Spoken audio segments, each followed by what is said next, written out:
दोस्तों, सन्यासी वह होता है जो अपना सब कुछ त्याग कर सिर्फ एक चीज को अपना लक्ष्य बना लेता है। कोई भी व्यक्ति सन्यासी बेवजह नहीं बनता। सन्यासी बनने के पीछे एक बहुत बड़ी वजह होती है।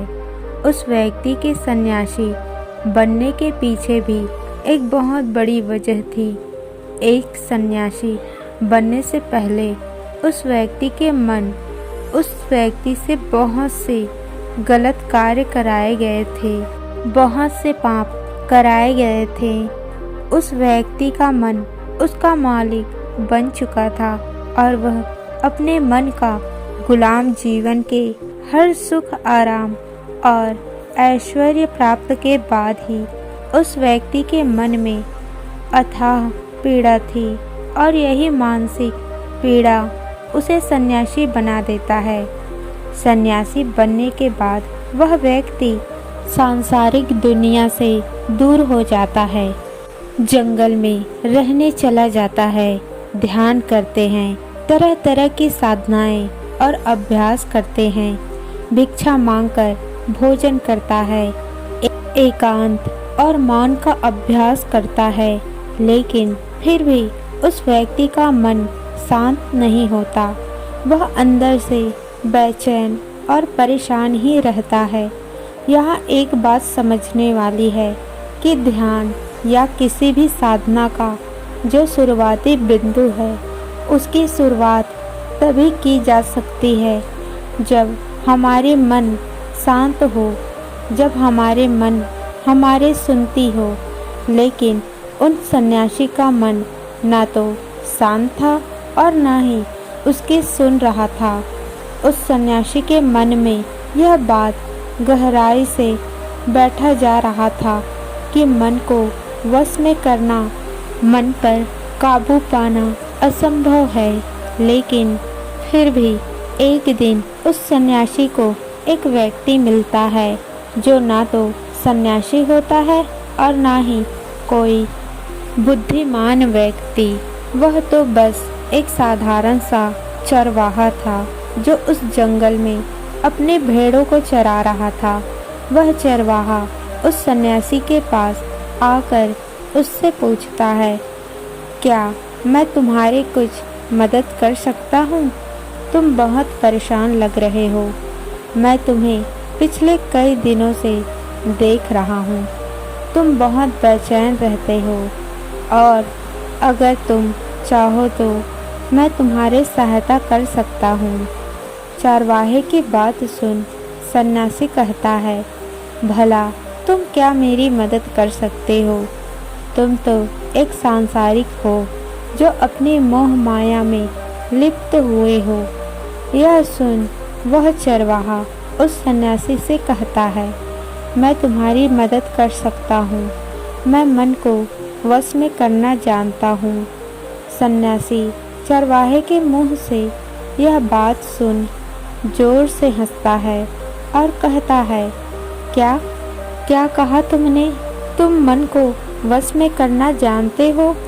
मैंने अपना सब कुछ त्याग दिया, आकर जंगल में रहने लगा, तब भी मैं अपने इस मन का गुलाम हूँ और तुम कह रहे हो कि तुम इसे वश में कर सकते हो।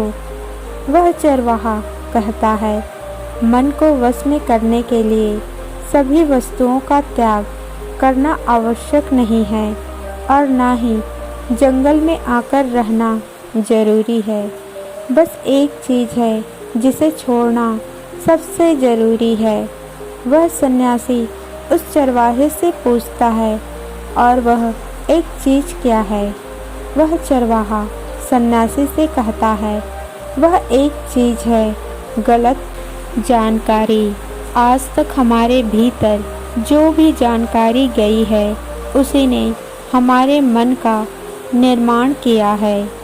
सन्यासी उस चरवाहे से पूछता है, परंतु वो कैसे? वह चरवाहा समझाते हुए कहता है, मान लो तुमने आज तक अपने जीवन में सेब का फल नहीं खाया, तुम्हें सेब के स्वाद के बारे में कुछ भी नहीं पता, तो क्या तुम्हारा मन कभी सेब खाने को कर सकता है? नहीं ना। इसलिए हमारे मन का निर्माण जानकारी से होता है। वह सन्यासी उस चरवाहे की बात से प्रभावित हो जाता है और उससे कहता है, क्या आप इस बारे में मुझे और विस्तार से समझा सकते हैं? वह चरवाहा उस सन्यासी से कहता है, अगर तुम अपने मन को वश में करना चाहते हो तो अब मेरी बातों को ध्यान से सुनना। तुम अपने मन में तभी कर सकते हो जब तुम अपने मन की जड़ों को देख पाओगे। मन का निर्माण जानकारी से होता है और हमारे शरीर में जानकारी के 5 प्रवेश द्वार होते हैं। पहला, आँख। हम अपनी आँखों से जो कुछ भी देखते हैं, अच्छा या बुरा, वो सब हमारे मन की याददाश्त में इकट्ठा होता रहता है। दूसरा, कान। हमारे कान जो कुछ भी सुनते हैं वह भी हमारे मन में बीज के रूप में बो दिया जाता है।